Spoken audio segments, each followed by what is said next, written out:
ദൈവത്തിന് സ്തുതി. പ്രഭാതകിരണത്തിലേക്ക് സ്നേഹവന്ദനം. ഭാഗം 2223.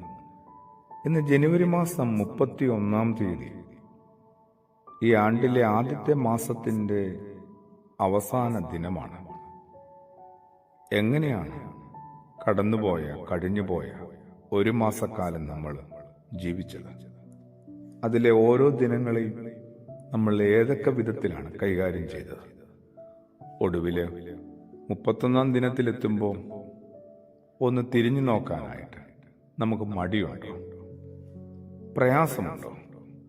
അങ്ങനെ തിരിഞ്ഞു നോക്കിയാൽ നമ്മൾ വല്ലാതെ ഭാരപ്പെടുന്നുണ്ടോ?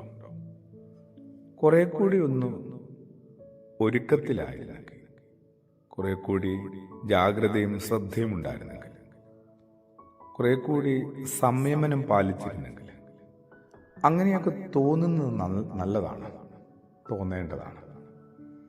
ജീവിതത്തിലെ ബന്ധങ്ങളെയൊക്കെ കുറെ കൂടി നമുക്കൊന്ന് ബലപ്പെടുത്തണ്ടേ?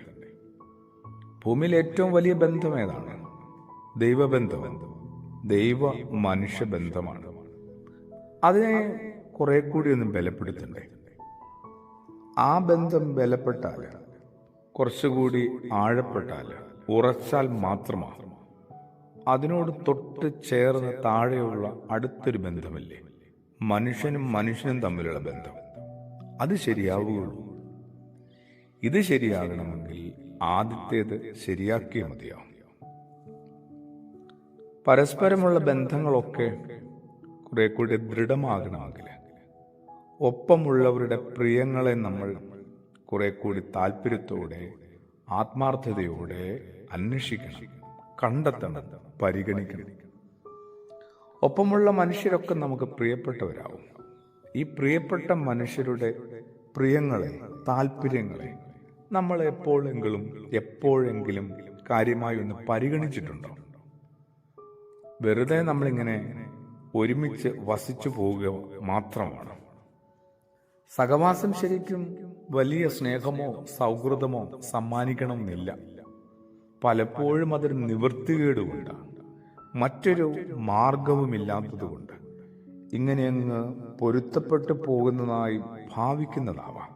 സാഹസം നിറഞ്ഞ ജീവിതയാത്ര തന്നെയാവും അത്. എല്ലാം ഒന്ന് അഴിച്ചു പണിയണ്ടേ? 12 മാസങ്ങൾ ഉള്ളതിൽ ഒരു മാസം കഴിയുകയാണ്. ഒപ്പമുള്ള മനുഷ്യരെ കുറെ കൂടി ഗൗരവത്തിലെടുക്കുക. അതിൻ്റെ അർത്ഥം അവരുടെ വ്യക്തിപരമായ താല്പര്യങ്ങളെയും പ്രിയങ്ങളെയും നമ്മൾ കുറെ കൂടി അറിഞ്ഞും പരിഗണിച്ചും പരമാവധി പരിപാലിച്ചുമൊക്കെ പോകാനായിട്ടൊന്ന് ശ്രമിച്ചാലോ.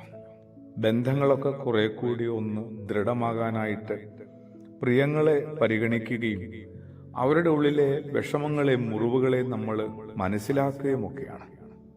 അതിന് ദൈവത്തിൻ്റെ പരിശുദ്ധാത്മാവിൻ്റെ സാന്നിധ്യവും കൃപയും ആവശ്യമാണ്. നമുക്കതിനു വേണ്ടിയും പ്രാർത്ഥിക്കാം. ആമേൻ.